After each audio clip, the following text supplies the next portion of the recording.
Human reproduction CUET 2026 biology वाले students के लिए एक और चैप्टर जो कि आपके CUET के पेपर में आने वाला है वो है ह्यूमन रिप्रोडक्शन। तो 10 से 15 मिनट में इस चैप्टर को कवर करते हैं और आप लोगों के 4 से 5 क्वेश्चन को ठीक करवाते हैं। तो देरी न करते हुए शुरू करते हैं। हेलो नमस्ते, आई एम दीपाली। स्वागत है आप सभी का आप सभी के अपने चैनल साइंस मैजिक पर। वीडियो पसंद आए तो लाइक शेयर सब्सक्राइब जरूर करिएगा। डाउट्स के लिए कमेंट तो आप करते ही हैं। चलिए शुरू करते हैं। ह्यूमंस जो होते हैं वो सेक्सुअली रिप्रोड्यूसिंग होते हैं, विविपेरस होते हैं, यानी अंडे नहीं देते, डायरेक्टली ऑर्गेनिज्म प्रोड्यूस करते हैं। कुछ डेफिनेशंस जो आपको याद रखनी है। गैमेटोजेनेसिस मतलब गैमीट का बनना, स्पर्म का बनना स्पर्मेटोजेनेसिस, ओवम का बनना oogenesis। इसके बाद इंसेमिनेशन यानी कि स्पर्म का वेजाइनल ट्रैक्ट में जाना। फर्टिलाइजेशन, जब फर्टिलाइजेशन क्या होता है, जब स्पर्म एंड ओवम फ्यूज करके जाइगोट बना दे। अब वो जाइगोट धीरे धीरे एम्ब्रियो डेवलप करेगी और डेवलप करके फिर वो यूट्रस पे जाके चिपक जाती है, उसे इम्प्लांटेशन कहते हैं। 9 मंथ तक यूट्रस पे इम्प्लांट हुई वो ग्रो करती है, जेस्टेशन हो गया, and then after 9 month parturition हो जाती है, यानी डिलीवरी ऑफ द बेबी। पहले बात करते हैं मेल रिप्रोडक्टिव सिस्टम की। मेल रिप्रोडक्टिव सिस्टम में आती है testis, accessory duct, gland, external genitalia. External genitalia का मतलब हो गया पेनिस। अभी करके इन सभी की बात करते हैं। देखिए मेल रिप्रोडक्टिव सिस्टम में सबसे पहले टेस्टिस की बात करते हैं। देखिए एक मेल के अंदर 2 टेस्टिस होती है। एक टेस्टिस के अंदर 250 टेस्टिक्यूलर लोब्यूल होती है। एक टेस्टिस के अंदर लगभग 250 लोब्यूल्स होंगी और हर एक लोब्यूल में 1 से 3 सेमिनिफेरस ट्यूब्यूल होती है। अब अगर सेमिनिफेरस ट्यूब्यूल को ध्यान से देखोगे, मान लीजिए ये 3 सेमिनिफेरस ट्यूब्यूल है और ये क्या है, ये एक टेस्टिकुलर लोब्यूल है। तो ये जो बाहर जो स्पेस है इसे बोलते हैं इंटरस्टिशियल स्पेस, और यहाँ पर कुछ सेल्स पाई जाती है जिसे बोलते हैं लेडिक सेल। क्या बोलते हैं? लेडिक सेल या इंटरस्टिशियल सेल। इनका काम होता है एंड्रोजन रिलीज करना। क्या रिलीज करना? एंड्रोजन्स रिलीज करना। ठीक है। और जो ये सेमिनिफेरस ट्यूब्यूल है इसके अंदर 2 टाइप की सेल पाई जाती है। एक होती है मेल स्पर्मेटोगोनिया जो कि स्पर्मेटोजेनेसिस करके स्पर्म बनाती है, और एक होती है सर्टोली सेल जो कि स्पर्म को नरिशमेंट देती है। बात समझ में आई? तो इनसाइड मेल जर्म सेल जो कि स्पर्म को बनाएगी और सर्टोली सेल जो नरिशमेंट देगी। अब होता क्या है, पिट्यूटरी ग्लैंड से 2 हार्मोन निकलते हैं, LH और FSH। LH जाके लेडिक पे काम करेगा, लेडिक क्या करेगा, एंड्रोजन सिक्रीट करेगा, और एंड्रोजन निकलते ही स्पर्मेटोजेनेसिस शुरू हो जाएगी, मेल जर्म सेल से स्पर्म बनना शुरू हो जाएगा। और उसके दौरान ये सर्टोली सेल्स, उसके दौरान ये पिट्यूटरी ने जो FSH निकाला है वो सर्टोली पे काम करेगा और सर्टोली उसको न्यूट्रिशन देने लग जाएगी। ये पूरा सिस्टम होता है। अब स्पर्म बनने के बाद कहां से कहां जाता है, इसमें आपकी सारी डक्ट भी कंप्लीट हो जाएगी। तो सेमिनिफेरस ट्यूब्यूल से निकलती है, सेमिनिफेरस ट्यूब्यूल से निकलती है पतली पतली पतली पतली ये ट्यूब्स जिन्हें हम रेटे टेस्टिस कहते हैं। ये रेटे टेस्टिस मिलकर कुछ और पतली पतली ट्यूब्स बनाती हैं जिन्हें हम वासा इफ्रेंशिया कहते हैं। ये ओपन होती है एपिडिडाइमस में। एपिडिडाइमस से निकलती है सेमिनिफेरस ट्यूब्यूल, सॉरी वाफ डिफरेंस। वाफ डिफरेंस जो होती है जब सेमाइनल वेसिकल की से मिल जाती है तो बनाती है इजैकुलेटरी डक्ट, और वो खुल जाती है यूरेथ्रा से, यूरेथ्रल मीएटस के थ्रू। ठीक है। तो ये हमारा पाथवे हो गया। देख लेते हैं डायग्राम। देखिए मैंने जैसा कि बोला, ये क्या है, टेस्टिस। टेस्टिस के अंदर ये क्या है, लोब्यूल्स। लोब्यूल्स की होती है, अंदर होती है सेमिनिफेरस ट्यूब्यूल। यहाँ से निकली है रेटे टेस्टिस। रेटे टेस्टिस से ये बनी वासा इफ्रेंशिया। ये क्या है, एपिडिडाइमस। एपिडिडाइमस एक्चुअली और कुछ नहीं है, गुच्छा ही है। फिर ये वाफ डिफरेंस। ये वाफ डिफरेंस आ रही है। यहाँ जाने से पहले इसके अंदर ये सेमाइनल वेसिकल ओपन हो गई। जब ये दोनों ओपन हो गई तो ये कहलाई इजैकुलेटरी डक्ट, और ये ओपन हो रही है यूरेथ्रा से। अब यूरेथ्रा के बारे में आपको क्या याद रखना है, यूरेथ्रा ओपन होता है पेनिस के अंदर होता है। पेनिस के आगे के एनलार्ज पोर्शन को ग्लैंड्स पेनिस बोलते हैं, और उसके ऊपर जो स्किन होती है उसे फोर स्किन या परप्यूस कहते हैं। ठीक है। चलिए उसके अलावा आपको याद रखना है, ये जो टेस्टिस है ये एक थैली में, एक पाउच में पड़ी है, जिस पाउच को बोलते हैं स्क्रोटम। स्क्रोटम का काम होता है बॉडी के टेम्परेचर से 2 से 2.5 डिग्री सेल्सियस कम टेम्परेचर देना, क्योंकि हमारी मेल के अंदर स्पर्मेटोजेनेसिस के लिए यानी स्पर्म फॉर्मेशन के लिए टेम्परेचर कम चाहिए होता है, और उसके लिए ये स्पर्म जो है टेस्टिस स्क्रोटम में रहती है। ठीक है। उसके बाद 3 ग्लैंड्स के बारे में याद रखिएगा। मेल के अंदर 3 असेसरी ग्लैंड होती है। पेयर ऑफ सेमाइनल वेसिकल, ये आपको दिख रही है, एक एरी 2 होती है। एक प्रोस्टेट ग्लैंड, ये पूरी एक ग्लैंड है, दिखती 2 जैसी है लेकिन पीछे पड़ी है, एक है। और 2 बल्बो यूरेथ्रल ग्लैंड, ये बल्ब जैसी 2 ग्लैंड दिख रही है जिसे हम कॉपर्स ग्लैंड भी कहते हैं। इसकी जो सिक्रीशन होती है वो rich in calcium, rich in fructose होती है, जबकि बल्बो यूरेथ्रल यानी कॉपर ग्लैंड की सिक्रीशन जो होती है वो पेनिस को लुब्रिकेशन प्रोवाइड करती है। ठीक है। तो ये हो गई सारा कथा चिट्ठा मेल रिप्रोडक्टिव सिस्टम का। हमने ये बात कर दिया, पेनिस मेल जेनाइडिया है, इरेक्टाइल टिश्यू होती है, एनलार्ज एंड को ग्लैंड्स पेनिस कहते हैं, स्किन फोल्ड परप्यूस होती है। ठीक है। ये आपको दिख रही है, सेमिनिफेरस ट्यूब्यूल है, इसके अंदर क्या है, स्पर्मेटोगोनिया है और स्पर्मेटोजोआ जो कि बने होंगे इससे, सर्टोली सेल्स है जो कि नरिशमेंट देगी। ये इंटरस्टिशियल सेल है जो कि लेडिक सेल कहलाती है। ठीक है। चलिए फीमेल रिप्रोडक्टिव सिस्टम में देखें तो फीमेल के अंदर क्या होती है, पेयर ऑफ ओवरीज होती है, oviduct, uterus, cervix, vagina. Cervix vagina को मिलाकर बर्थ कैनाल कहते हैं। एक्सटर्नल जेनाइटेलिया होता है, पेल्विक रीजन में लोकेटेड होता है। मेमरी ग्लैंड भी फीमेल रिप्रोडक्टिव सिस्टम का ही पार्ट है, ये आपको ध्यान रखना है।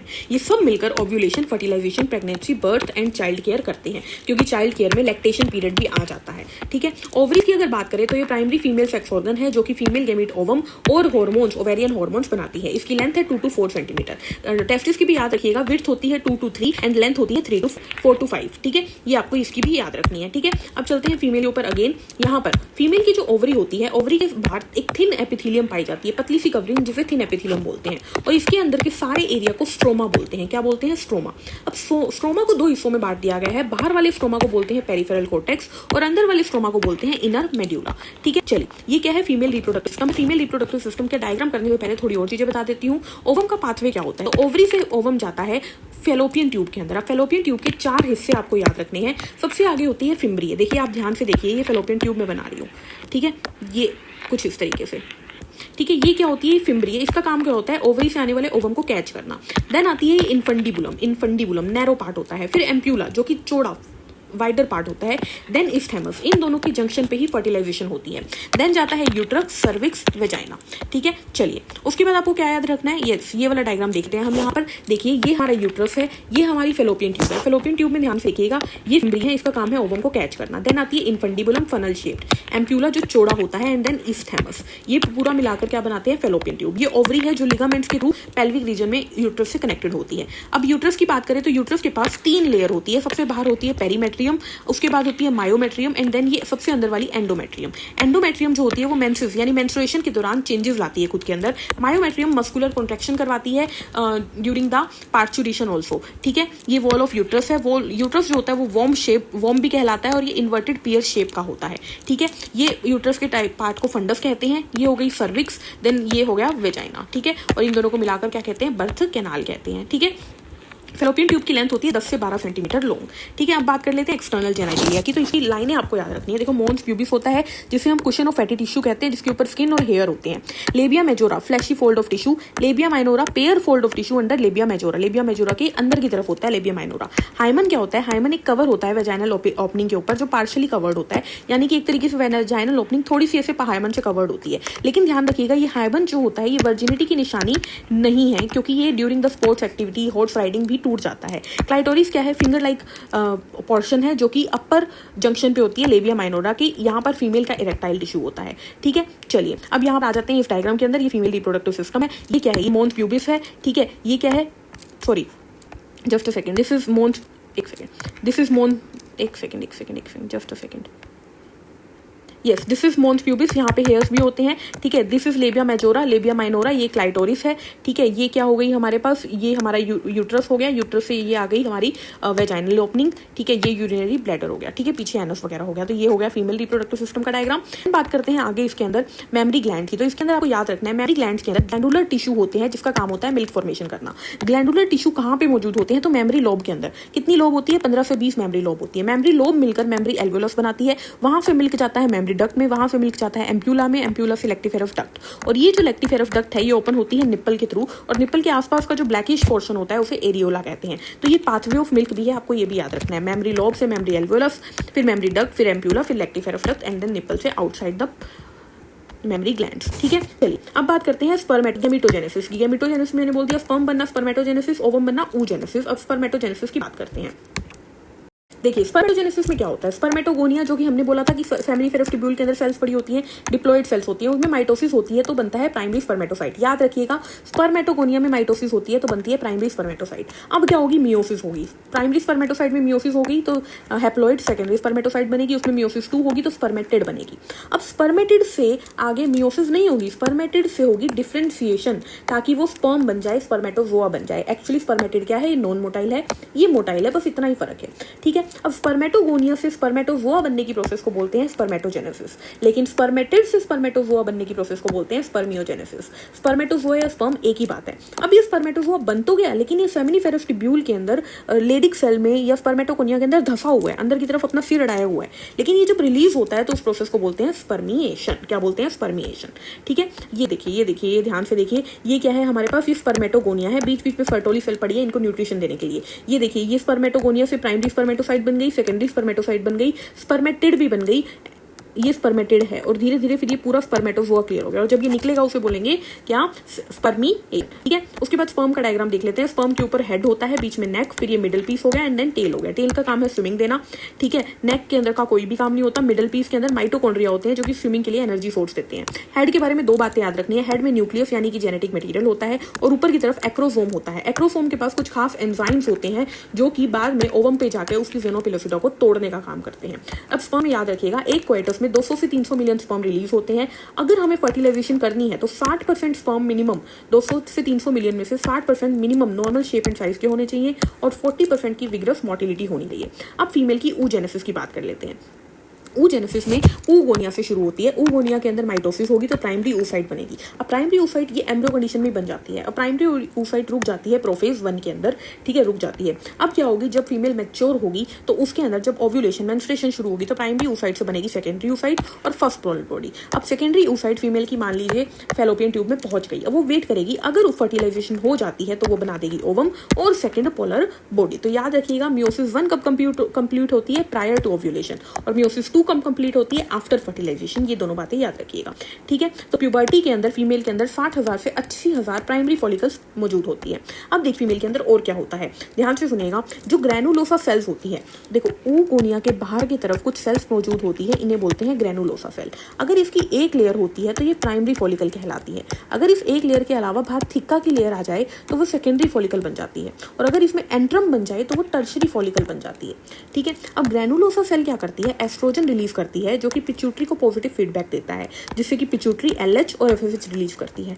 LH क्या करवाता है? जब LH बढ़ जाता है तो 14th day of the menstrual cycle ovulation हो जाता है, ओवम रिलीज हो जाता है, और FSH बढ़ने से फॉलिकल की ग्रोथ होती है। ये सारी चीजें आपको मेंस्ट्रुएशन की प्रोसेस में समझ में आ जाएगी।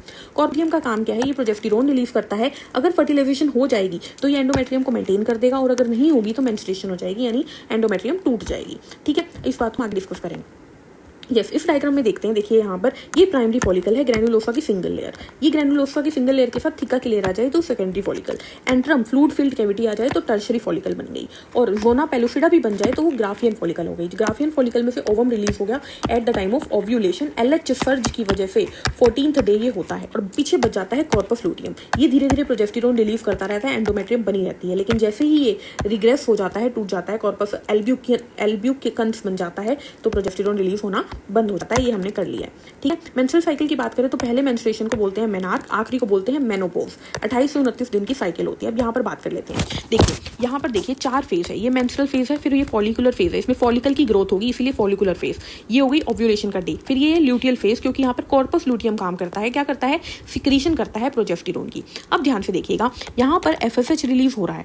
FSH क्या रिलीज हो रहा है? FSH बढ़ता जा रहा है। अब क्या हो रहा है? FSH बढ़ेगा तो ये फॉलिकल ग्रो करेगी, और जैसे ही LH बढ़ेगा वैसे ही ओव्यूलेशन हो जाएगी। यहाँ पर क्या होगी? ओव्यूलेशन। ओव्यूलेशन होते ही एग रिलीज हो गया। अब क्या होगा? कॉर्पस लूटियम प्रोजेस्टेरोन रिलीज करना शुरू करेगी। प्रोजेस्टेरोन इसको बनाए रखेगा। ओवम पड़ा है, लेकिन ओवम फ्यूज नहीं हुआ तो एक टाइम के बाद ये डीजेनरेट हो जाएगी और ये वॉल्स टूट जाएंगी, मेंस्ट्रुएशन हो जाएंगी। ठीक है, अगर मेंस्ट्रुएशन को डिटेल में पढ़ना है तो 5 मिनट की वीडियो मेरे चैनल पे डली हुई है, जाकर उससे पढ़ सकते हैं। चलिए आगे बढ़ते हैं।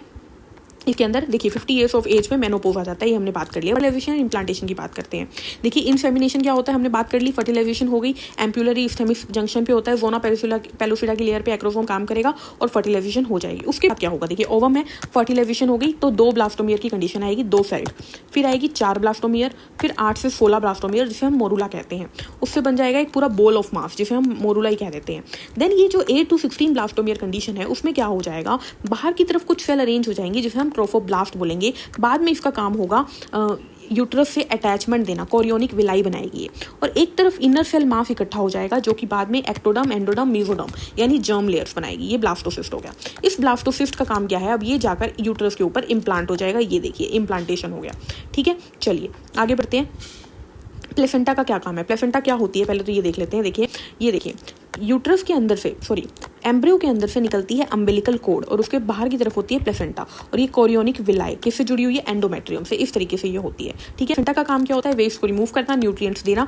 मदर जो है वो बच्चे को न्यूट्रिएंट देती है थ्रू प्लेसेंटा और उसका वेस्ट लेती है थ्रू प्लेसेंटा। और ये एंडोक्राइन टिश्यू का काम करती है क्योंकि ये 4 हार्मोन रिलीज करती है, very important, HCG, HPL, oestrogen and progesterone. ये आपको ध्यान रखना है, ठीक है। ये नीट में क्वेश्चन आ सकता है, CUET में भी आ सकता है, ठीक है। अब देखिए आगे बात करते हैं कि डेवलपमेंट कैसे होती है। देखिए 1 मंथ ऑफ प्रेगनेंसी के बाद हार्ट बन जाता है, फीटस के लिम्स और डिजिट्स बन जाते हैं after at the end of 12 week यानी फर्स्ट ट्राइमेस्टर। पहली मूवमेंट ऑफ द फीटस और appearance of hair on the head 5th month में दिखाई देते हैं। By the end of about 24 week यानी सेकंड ट्राइमेस्टर के एंड में बॉडी पूरी की पूरी फाइन हेयर से कवर्ड हो जाती है, आईलिड सेपरेट हो जाते हैं, आईलैशेस बन जाते हैं। और 9 मंथ के एंड पे क्या हो जाती है, फीटस फुली डेवलप हो जाता है और रेडी हो जाता है डिलीवरी के लिए। डिलीवरी को पार्चुरेशन बोलते हैं। डिलीवरी क्यों होती है, क्योंकि फीटल इजेक्शन रिफ्लेक्स जनरेट होते हैं हमारे, जिसकी वजह से बॉडी के अंदर ऑक्सीटोसिन रिलीज होता है। ऑक्सीटोसिन को लेबर पेन हार्मोन भी कहते हैं। ये लेबर पेन लाएगा, स्ट्रॉन्ग यूटेराइन कंट्रैक्शन करेगा और अल्टीमेटली बर्थ कैनाल ओपन हो जाएगी एंड पार्चुरेशन हो जाएगी। पार्चुरेशन के बाद फीमेल के अंदर कुछ टाइम तक बहुत ज़्यादा फीडिंग, बहुत ज़्यादा बच्चे को न्यूट्रिशन की ज़रूरत होती है, तो बहुत ज़्यादा टाइम तक मिल्क प्रोड्यूस होता है और उस टाइम को बोलते हैं लैक्टेशन पीरियड। इस लैक्टेशन पीरियड के दौरान हमने रिप्रोडक्टिव हेल्थ में कहा है अगर कोइटस की जाए तो वो लैक्टेशन एमिनोरिया नेचुरल मेथड होता है, जो है कंट्रैक्ट मतलब फर्टिलाइजेशन या प्रेगनेंसी ना लाने का, ठीक है। मिल्क जो फर्स्ट मिल्क जो प्रोड्यूस होता है फीमेल के अंदर स्टार्टिंग के फ्यू डेज के अंदर, जिनके अंदर एंटीबॉडीज पाई जाती है, उसे कोलोस्ट्रम बोलते हैं। तो this is all about the chapter human reproduction. I hope CUET वालों को इससे मदद मिलेगी। मिलते हैं नेक्स्ट वीडियो में नए टॉपिक के साथ, तब तक के लिए हंसते रहिए, मुस्कुराते रहिए, खुद का ध्यान रखिए। Take care, thank you, bye bye.